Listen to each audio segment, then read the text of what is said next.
Hi hello നമസ്കാരം. ഏവർക്കും എൻ്റെ ചാനലിലേക്കും എൻ്റെ വീഡിയോയിലേക്കും വീണ്ടും വീണ്ടും വീണ്ടും സ്വാഗതം. അപ്പോൾ ഒരു വമ്പൻ ബ്രഹ്മാണ്ഡ സിനിമയുടെ വിശേഷങ്ങളുമായിട്ട് റിവ്യൂ ആയിട്ട് ഇന്ന് നിങ്ങളുടെ മുമ്പിൽ വന്നിരിക്കുകയാണ്. കൂടുതൽ ദീർഘിപ്പിക്കുന്നില്ല. The god, the greatest of all time, Vijay Ilaya Thalapathy's the great movie. സത്യത്തിൽ ഞാനിത് ഇതിനെക്കുറിച്ച് വളരെ മോശമായിട്ടുള്ള അഭിപ്രായമാണ് ആദ്യം തിയേറ്ററിലേക്ക്. ഞാൻ ഫസ്റ്റ് ഷോ കണ്ടില്ല. ഞാൻ ഉച്ചയ്ക്ക് ഒരു 11:30 ഷോയാണ് 11:15 ഷോയാണ് കണ്ടത്. അപ്പോൾ ചുമ്മാ നമ്മളിങ്ങനെ ഈ ഗോട്ടിന് എന്താണ് സംഭവം, പ്രൊഡക്ഷനും കാര്യങ്ങളും അതൊക്കെ നോക്കാൻ വേണ്ടി ഒന്ന് നെറ്റ് പരത്തിയപ്പോൾ മൊത്തം നെഗറ്റീവ് റിവ്യൂസ്. അതായത് ഒരുമാതിരി വെറും കച്ചറ പടം എന്ന രീതിയിലാണ് ഈ പടത്തെ ആദ്യമേ തന്നെ ആൾക്കാർ പറഞ്ഞിരിക്കുന്നത്. It's A Venkat Prabhu film. Writer director, അതായത് അദ്ദേഹത്തിന്റെ സ്റ്റോറിയാണ്, അദ്ദേഹത്തിന്റെ സ്ക്രീൻ പ്ലേയിൽ അദ്ദേഹം ഉണ്ട്. അതുപോലെ തന്നെ ഒരുപാട് നല്ല ആൾക്കാർ അഭിനയിച്ചിട്ടുണ്ട്. ശരിക്കും പറഞ്ഞു കഴിഞ്ഞാൽ ആദ്യം ഇതിനെ കുറിച്ച് കേൾക്കുന്ന വിജയുടെ ഒരു കോമൺ പടം ആൾക്കാർ, ഈവൻ എന്താ പറയാ, നമ്മുടെ പ്രമുഖ റിവ്യൂവേഴ്സ് ഒക്കെ വളരെ മോശമായിട്ട് വളരെ തറയാക്കി ഈ പടത്തെ ചിത്രീകരിക്കുന്നു. സ്വാഭാവികമായിട്ട് എനിക്ക് അങ്ങനെ വിജയുടെ പടങ്ങളൊന്നും ഞാൻ അങ്ങനെ ഭയങ്കര ഫാനായിട്ടുള്ള ആളൊന്നുമല്ല. ഉള്ള പോലെ പറയും. ലാസ്റ്റ് ഒക്കെ ഇറങ്ങിയ പടങ്ങളൊക്കെ സത്യത്തിൽ എനിക്ക് ലിയോ എന്നൊട്ടും ഒരു തരത്തിലും ഞാനതിന് വളരെ നെഗറ്റീവായിട്ടുള്ള കാര്യങ്ങളാണ് അതിനകത്ത് പറഞ്ഞിരിക്കുന്നത്. പക്ഷെ ലിയോയൊക്കെ വെച്ച് നോക്കുവാണെന്നുണ്ടെങ്കിൽ ശരിക്കും സ്ക്രിപ്റ്റ് നല്ല സ്ക്രിപ്റ്റാണ്. പിന്നെ ട്വിസ്റ്റ്, ബ്രഹ്മാണ്ഡ ട്വിസ്റ്റുകളുണ്ട്, നല്ല എഡിറ്റിങ്, നല്ല മേക്കിങ്, ഇതില് ഗ്രാഫിക്സ് അല്ലെങ്കിൽ VFX വെച്ച് ചെയ്തിരിക്കുകയാണെന്ന് തോന്നാത്ത നാച്ചുറൽ ആയിട്ടുള്ള പല കാര്യങ്ങളും അല്ല. പിന്നെ എനിക്ക് ഈ പറയുന്ന റിവ്യൂവേഴ്സ്, ഓക്കെ, ഇപ്പൊ സത്യത്തിൽ എനിക്കും തോന്നുന്നു ഈ റിവ്യൂവേഴ്സിന് പറ്റി ചന്ത പരിപാടിയാണ് കാണിക്കുന്നത് കേട്ടോ. ഉള്ളത് ഞാൻ പറയാം, ഞാനൊരു റിവ്യൂവറാണ്. പക്ഷെ കുറച്ചൊക്കെ ജെനുവിനിറ്റി ആവാം നമുക്ക് നമ്മുടെ തൊഴിലിനോട്. ഇപ്പൊ ജെനുവിനിറ്റി കാണിക്കാത്ത പലരും ഇപ്പൊ പല കമ്മീഷനിലൂടെ പുറത്തോട്ട് വന്നുകൊണ്ടിരിക്കുക. ഈ ഓൾ ടൈം, അതായത് the greatest of all, the got എന്ന് പറഞ്ഞ വിജയുടെ ഈ പടം സത്യം പറഞ്ഞ ഒരു ബ്രഹ്മാണ്ഡ അല്ലെങ്കിൽ ഒരു അടിപൊളി പടമാണ്. ഒരു സൂപ്പർ ഹിറ്റ് മൂവിയാണ്. എനിക്ക് തോന്നുന്നു ഫാമിലിക്ക് വരെ ഇരുന്ന് കാണാൻ പറ്റുന്ന ഒരു നല്ല എന്റർടൈൻമെന്റ് ട്വിസ്റ്റ്, എന്താ പറയാ, വലിയ നിഗൂഢ സ്വഭാവമുള്ള ഒരു പോലീസ് സ്റ്റോറിയാണ്. പക്ഷെ വളരെ നല്ല രീതിക്ക് അവരിത് ചെയ്തിട്ടുണ്ട്.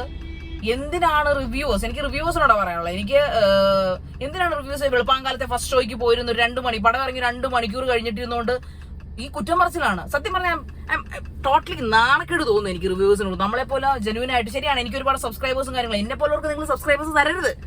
ഈ ചന്തതരം പറയുന്ന റിവ്യൂവേഴ്സ് ഉണ്ടല്ലോ, അവന്മാർക്ക് കൊണ്ടുകൊടു അല്ലെങ്കിൽ അവളുമാർക്ക് കൊണ്ടുകൊടു സബ്സ്ക്രൈബേഴ്സിനെ.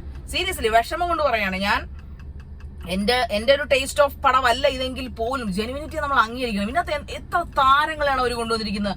പ്രഭു, പ്രശാന്ത്, സ്നേഹ, പഴയ ലൈല, അങ്ങനെ നമ്മുടെ തൃഷ, അങ്ങനെ ഗംഭീരം ജൂനിയർ ആയിട്ട്, അതായത് പുതിയ പുതുമുഖ നടന്മാരായാലും. അതുപോലെ വിജയ്, അതിനകത്ത് ഞാനത് സ്പോയിലർ പറയുന്നില്ല, യങ് വിജയെ കാണിക്കുന്നുണ്ട്. അതൊക്കെ നമുക്ക് ഒരിക്കലും അതൊരു എന്താ പറയുക, വെച്ചായിരിക്കാം മേ ബി അത് ചെയ്തിട്ടുണ്ടാവും. ഒറിജിനൽ ആയെന്ന് വെച്ചത് മകനായിട്ട് അവന് അങ്ങനെയൊക്കെ ഫീൽ ആയി പോകും. അത് മാത്രമല്ല, ഒരിടത്തും നമ്മളെ ഒരു മൊമെന്റ് പോലും ബോറടിപ്പിക്കുന്നില്ല. പാട്ടുകളെ കുറിച്ച് കുറ്റം പറഞ്ഞു. യുവാൻ ശങ്കർ രാജാണ് മ്യൂസിക്. അത്യാവശ്യം ആ പടത്തിന് യോജിക്കുന്ന പാട്ടാണ് ഈ പടത്തിൽ യുവാൻ ശങ്കർ രാജ ചെയ്തിരിക്കുന്നത്. മ്യൂസിക് ഒക്കെ ഗംഭീരം, ബാക്ക്ഗ്രൗണ്ട് സ്കോർ, അടി തട എല്ലാം ഉണ്ട്. എല്ലാ രാജ്യങ്ങളും അവർ കാണിച്ചു. പാൻ ഇന്ത്യ പോലെ എല്ലാ രാജ്യങ്ങളും പോയി ചിത്രീകരിച്ചത്. അതെല്ലാം എത്ര കഷ്ടപ്പെട്ടാണ്. 400-500 കോടി ബഡ്ജറ്റ് ആ പടം ഉണ്ട്.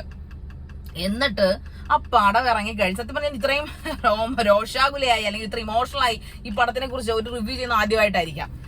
സാധാരണ മോശം പടങ്ങളെ കുറിച്ചാണ് ഞാൻ അങ്ങനെ ചെയ്യാറ്. പക്ഷെ ഇന്ന് എനിക്കത് കണ്ടപ്പോ ഇപ്പൊ തന്നെ ഞാൻ കണ്ടിറങ്ങി, ഞാൻ സത്യത്തിൽ അതിന്റെ തമ്പൊക്കെ റെഡിയാക്കി വെച്ചു ഇന്റർവെല്ലിൽ. കാരണം വേറൊന്നും കൊണ്ടല്ല, എനിക്ക് നിർബന്ധമുണ്ട് ഇപ്പൊ തന്നെ നിങ്ങളിൽ എത്തിക്കണമെന്ന്. നിങ്ങൾ എത്ര പേര് കാണുമെന്നോ ഇത് കണ്ട് പറയുമെന്നൊന്നും എനിക്ക് അറിഞ്ഞൂടെ. പക്ഷെ റിവ്യൂസിനാണ് എനിക്ക് വളരെ മോശമാണ് നിങ്ങൾ കാണിക്കുന്നത്. വെളുപ്പാങ്കാലത്തെ 5:30 ഷോയ്ക്ക് അല്ലെങ്കിൽ 3:30 ഷോയ്ക്കൊക്കെ പോയിരുന്നിട്ട് മോശം പറയും. എന്ത് മോശമാണ് ഈ സിനിമയിൽ നിങ്ങൾക്ക് കാണാൻ സാധിച്ചത്.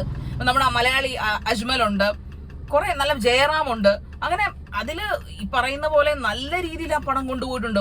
എനിക്ക് തോന്നുന്നു the greatest of all time in Vijay film എന്ന് എനിക്ക് വേണമെങ്കിൽ പറയാം. എന്ന് വെച്ചാൽ എന്താണ് വിജയ് പടങ്ങൾ കൊണ്ട് നിങ്ങൾ ഉദ്ദേശിക്കുന്നത്? അദ്ദേഹം ഒരു എന്താ പറയാ, നമ്മുടെ രജനീകാന്തനെ പോലെ ഇളയ ദളപതിയാണ്. അദ്ദേഹത്തിന്റെ പടങ്ങൾക്കൊരു എപ്പോഴും ഒരു ക്ലീശ സ്വഭാവം ഉണ്ടാവും. Expected anticlimax, expected climax എല്ലാം ഉണ്ട്. പക്ഷെ ഇതിൽ ഓരോ ഭാവം വ്യത്യസ്തമായിരുന്നു. ശരിയാണ്, നമുക്കറിയാം ഇത് ഒരു റിവെഞ്ച് സ്റ്റോറിയാണ്, റിവെഞ്ച് ആണ്, എല്ലാം ഇങ്ങനെ തന്നെ സംഭവിക്കും, അങ്ങനെയാണ്, പഴയ വീഞ്ഞ് പുതിയ കുപ്പിലിറക്കിയാന്നൊക്കെ നിങ്ങൾക്ക് തോന്നും പല സ്ഥലത്തും. പക്ഷെ അതിന്റെ മേക്കിങ് അല്ലെങ്കിൽ ആ സ്ക്രിപ്റ്റ് കൊണ്ടുവന്നിരിക്കുന്ന രീതി, പലരുടെ ഏത് മൊമെന്റിൽ പ്രേക്ഷകർ ഇങ്ങനെയാണെന്ന് ചിന്തിക്കുന്നു, അവിടെ നിന്ന് വേറെ ട്വിസ്റ്റ് ആണ്, വില്ലനിൽ നിന്ന് വില്ലൻ. അതുപോലെ വിജയ് ആന്റി ഹീറോ, ഓക്കെ, അത് ഞാൻ പറയുന്നില്ല. എനിവേ നിങ്ങൾ മസ്റ്റ് വാച്ച് ഇൻ തിയേറ്റർ കേട്ടോ. 3 മണിക്കൂർ പടം സത്യത്തില് ലാസ്റ്റ് ഞാൻ കണ്ട പടം ഫുട്ടേജ് ആണ്. അത് കണ്ടിട്ട് തല മരവിച്ചു പോയി എന്നുള്ളത് സത്യം തന്നെയാണ്. എന്നാൽ അതേ തിയേറ്ററിൽ പോയിരുന്ന് നിറഞ്ഞ ശ്വാസം ഒന്നും പറയാൻ പറ്റില്ല, എങ്കിലും ഒരു മൊമെന്റ് പോലും ബോറടിക്കാതെ തല മരവിക്കാതെ സൂപ്പർ ആയിട്ട് എൻജോയ് ചെയ്തു. It's A block buster movie, അല്ലെങ്കിൽ ഒരു theatre watching movie, one time watch movie തന്നെയാണ്. ഒരുപാട് വട്ടം കാണുമെന്ന് ഞാൻ പറയില്ല. വിജയിൽ നിന്ന് നിങ്ങൾ എന്താണ് പ്രതീക്ഷിക്കുന്നത്? അദ്ദേഹം ഇളതലവതിയാണ്, അദ്ദേഹം ഫാൻസ് സ്റ്റാർ ആണ്, ഫാൻ ഷോ ആണ്, അല്ലെങ്കിൽ എന്താ പറയുന്നത്, അദ്ദേഹത്തിൽ നിന്ന് പ്രതീക്ഷിക്കുന്നത് ക്ലാസിക് മൂവിയാണോ നിങ്ങൾ പ്രതീക്ഷിക്കുന്നത്? എനിക്ക് മനസ്സിലാവുന്നില്ല. അങ്ങനെ ഒരു ക്ലാസിക് പടം വിജയുടെ ചരിത്രത്തിൽ വിജയ് ചെയ്തിട്ടുണ്ടോ എന്ന് എനിക്ക് അറിഞ്ഞൂടാ. അദ്ദേഹം എപ്പോഴും ഫാൻസിന് വേണ്ടിയിട്ടാണ് പടങ്ങൾ ഇറക്കാറ്, അല്ലെങ്കിൽ എന്താ പറയുക, അടിപൊളിയാണ്. എല്ലായ്പ്പോഴും അദ്ദേഹം ഓരോ ജനറേഷൻസ് അപ്ഡേറ്റ് ചെയ്യുന്ന ഒരു നടനാണ്. എന്നാൽ അതിന് മോശം പടങ്ങൾ വന്നിട്ടുണ്ട് തീർച്ചയായിട്ടും. ലിയോ എന്നും എപ്പോഴും വലിയ കഥയൊന്നും എനിക്ക് ലിയോയ്ക്ക് തോന്നുന്നില്ല. പക്ഷേ this one greatest of all time എന്ന് പറഞ്ഞ ഈ മൂവി, ദ ഗോഡ് മൂവി എന്ന് പറഞ്ഞാൽ ഒരു തല വെങ്കട് പ്രഭു നന്നായിട്ട് ചെയ്തിട്ടുണ്ട് മിസ്റ്റർ. നിങ്ങളെ ഒരുപക്ഷെ മനസ്സിലാകുന്ന കുറച്ച് ബോധമുള്ള സിനിമാ പ്രേക്ഷകർക്ക് ചിലപ്പോൾ മനസ്സിലാവുമായിരിക്കും. ഫാൻസിനുള്ള എല്ലാ കാര്യങ്ങളും അതിനകത്തുണ്ട്. അതായത് വിജയെ ഹൈലൈറ്റ് ചെയ്തുകൊണ്ടും വിജയുടെ ഓപ്പോസിറ്റ് ഹൈലൈറ്റ് ചെയ്തുകൊണ്ടും നല്ല രീതിയിൽ മേക്ക് ചെയ്ത ഒരു അടിപൊളി കിടിലം പടമാണ്. എനിക്ക് കുറച്ച് നാളുകൾക്ക് ശേഷം, ഒരു വർഷത്തിന് ശേഷം വിജയുടെ വന്ന ഒരു നല്ല മൂവി തന്നെയായിട്ട് പറയേണ്ടി വരും.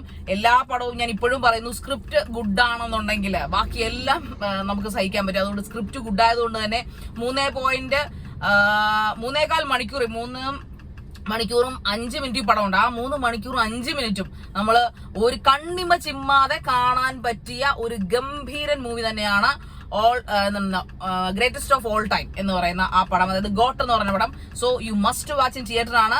ദയവ് ചെയ്ത് എനിക്ക് റിവ്യൂവേഴ്സിനോട് പറയാനുള്ളത്, ദയവ് ചെയ്ത് കുറച്ച് ആത്മാർത്ഥത കാണിക്കുക ചെയ്യുന്ന പണിക്ക്.